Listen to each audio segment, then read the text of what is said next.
I want to thank you for checking out another podcast of We Ain't Scared Talk, where we ain't scared. My name is A1, and thank you to everyone that supports this podcast. I appreciate it. Looking forward to this particular podcast because I feel like I'm on to something in terms of a certain line of thinking, and I always want to explore it all the way through all of its sublayers and subtext because I think there is something there. So before I get into today's topic, let's go ahead.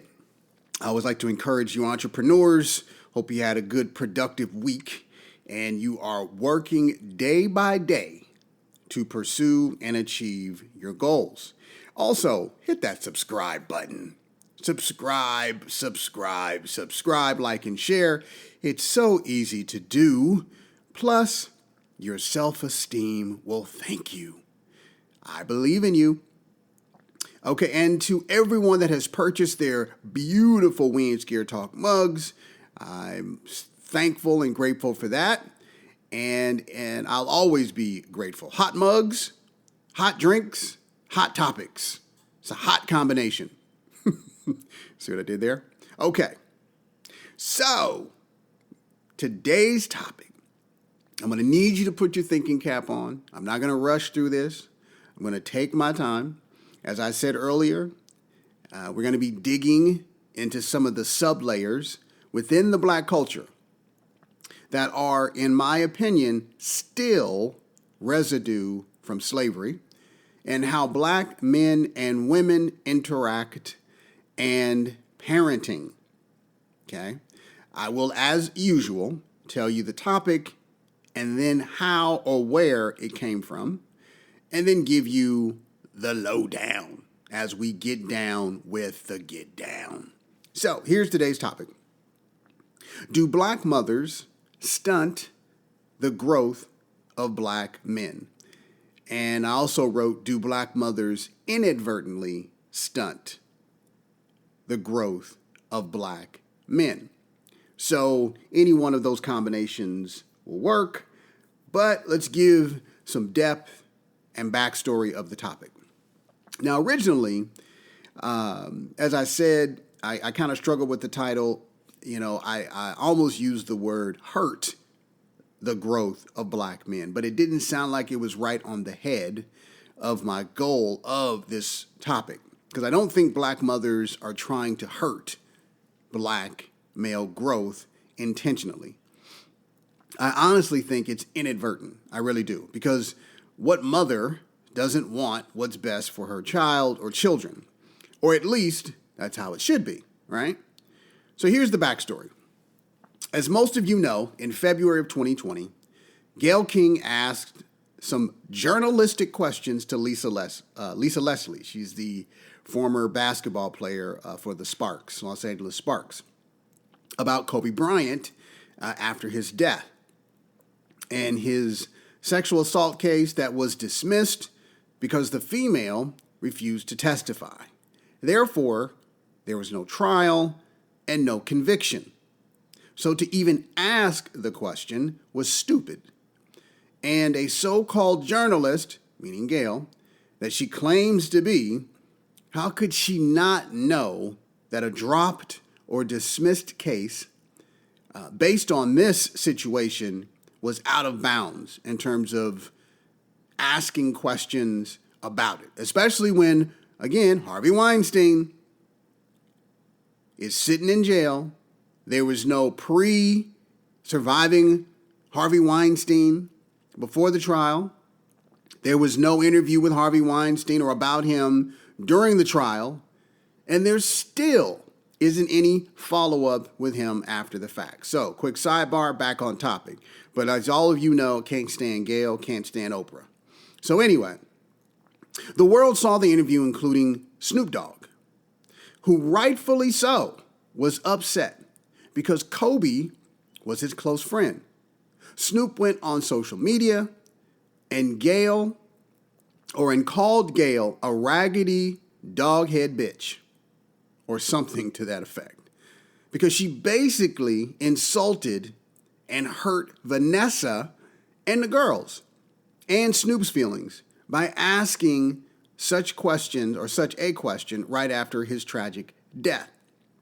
Now, stay with me because I'm going to tie all this together. For the record, I agree with Snoop. Gail's a raggedy doghead bitch that deserves no respect. Gail and Oprah are two of the biggest backstabbing coons in the black community, and their behavior has shown it time and time again. And again, Harvey Weinstein has not been touched or mentioned by them. So to continue, so we can tie this all together to the topic. Snoop Dogg said he spoke to his mother. Here we go. Again, Snoop Dogg said he talked to his mother and she spoke to him and made him feel like an 8-year-old boy. And as a result, he apologized for his comments. And then he went on the Red Table Talk with Jada Stinkett Smith, and she was stepping and fetching and clutching her pearls. Not my Snoop, not Snoop, not my Snoop Dogg. Bish, please. He wouldn't say that. And we all know Jada's dancing for the white man on that show. The point is this: black mothers tend to view their adult black male children still as little boys, even when they are grown. They will say things like, "That's my baby," when they're playing sports, adult sports. "You'll always be my baby boy." Or they will say, "I raised you better than that." Now that last one is the worst, because if a black man is not secure within himself, he will collapse under the emotional manipulation. That comment is much like when a parent tells their children, "I'm not upset, I'm disappointed in you." I think we all have heard that. Those words, quite honestly, used to crush me when my own mother or father, but for the sake of this podcast, my own mother, would say that when I was younger, when I was a child. And it corrected my behavior. It had the intended effect. Because what child wants to disappoint his mother? But when that child becomes a man, all those words and actions should have no effect on his decision making, because he's now the provider and protector. However, black men, because we love our mamas, we rarely see how damaging this pattern of behavior is by relating to our parents in the mindset of a child, when in fact, again, we are adults. There has to be a shifting of relational gears so that black men can become an independent, autonomous, free-thinking adult without the concern of the manipulative thought process of, what will mama or big mama think if I say or do this? In my opinion, that's detrimental. Mama and big mama are adults. And I dare say that mama or big mama do not check in with their adult children when they want to say or do something. They are grown, and they're very quick to tell you they're grown. If you try to control or tell them what they should or should not do, trust me, it's going to be a problem. So if they, meaning mama or big mama, can tell you they're grown and don't tell me what to do or say, how come their grown-ass adult men aren't able to say the same thing? It's a double standard that should not exist. All adults are equal, and no matriarchal influence should exist. Now, let me put a thumbtack there. Recognizing that there are a lot of single-family households in the last 20, 25 years where women were there to raise their young boys Again, I think this is where the crux of the issue began. I get it. Mama was there. The father may not have been, even though there are plenty of black fathers in the household. The other component to this is there are some, I stress some, not all. Again, some, not all, black mothers that will tend to even overrule the black father's decision making, which is another issue. But we'll continue. All family adult relationships are supposed to change to signify that childhood is over and your job as a parent of that child is over and done forever.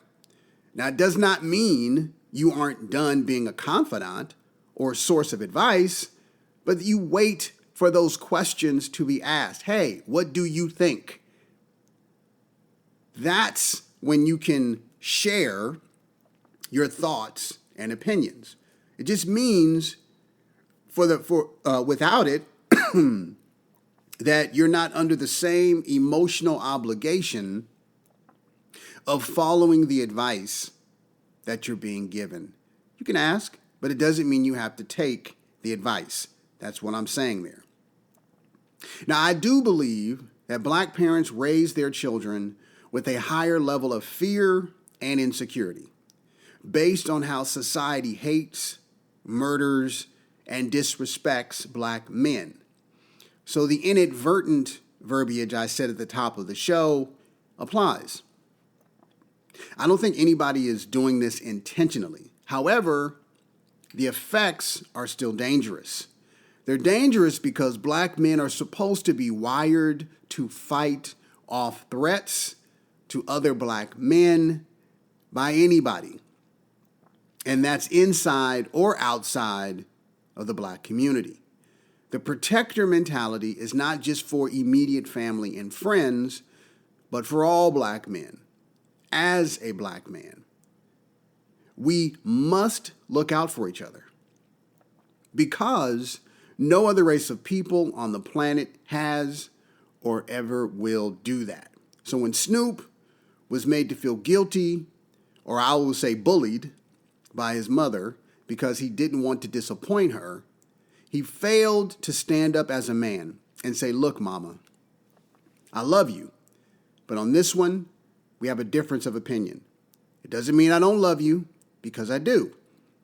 It's just my responsibility as a man is different than your responsibility as a mother. Our genders require us to operate on a different frequency of responsibility. Black mothers are superheroes when it comes to being there for their children, and God bless them. And so are black fathers. But there is an unspoken allegiance that black boys have with or to our mothers that is unmistakable.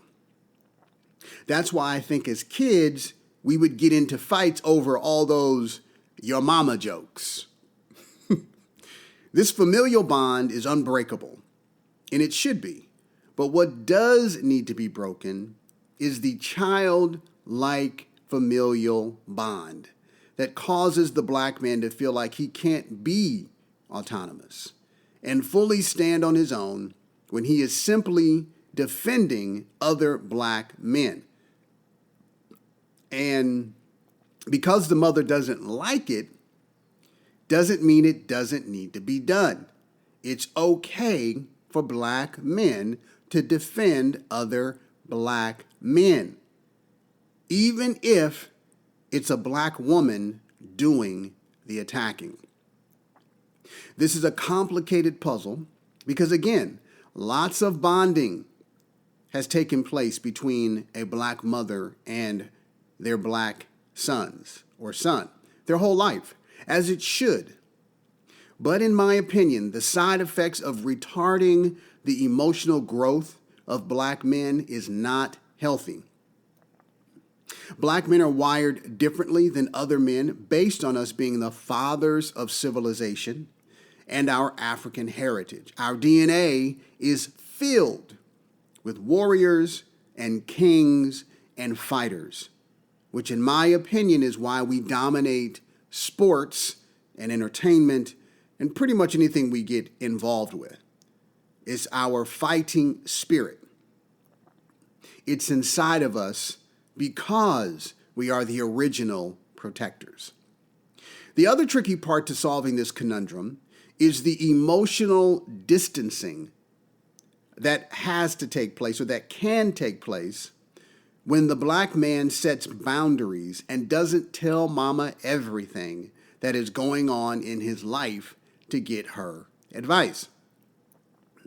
That's the tricky part, because black boys are programmed to tell mama everything because she can either solve it or make it better by kissing the boo-boo, making you feel better. Yes, this will be hard because at first, the black man will feel like he's disrespecting his mother. But nothing could be further from the truth. He's respecting her by respecting himself first. Black mothers, especially, again, single black mothers, have got to let go of the notion that the black boys are stand-ins for either an absentee father, black boyfriend, or husband. This is an underlying problem based on carrying the weight of raising a family by herself. Again, I get it. It makes sense. But it does not negate the fact that a black man has got to go his own way and then come back and reestablish the adult mother-son relationship. Yes, feelings will be hurt, but it's imperative that black men hold the line, not just for themselves, but for their future families when their own wife will be struggling with letting go of her adult black male child. Of course, this was set in motion again during slavery, so hundreds of years of programming have taken place. And of course, black mothers will be thinking, don't tell me how to raise my child. I'm not telling you how to raise your child. I'm sharing with you how to interact with your adult black male child, or not interact. But in the end, it will be up to the black male adult child to internalize this message and take the next steps on separating the past as a child and embracing the present as an autonomous black male adult. And I have a podcast coming up to speak more about that. So, you might have to listen to that again, and I encourage it. I'm sure you have your own thoughts, and as always, that's great. Let's keep the conversation going. It's important. So, I want to thank you for checking out another podcast of We Ain't Scared Talk. My name is A1, and you got some good food for thought. Listen again. Tell a friend. We ain't scared.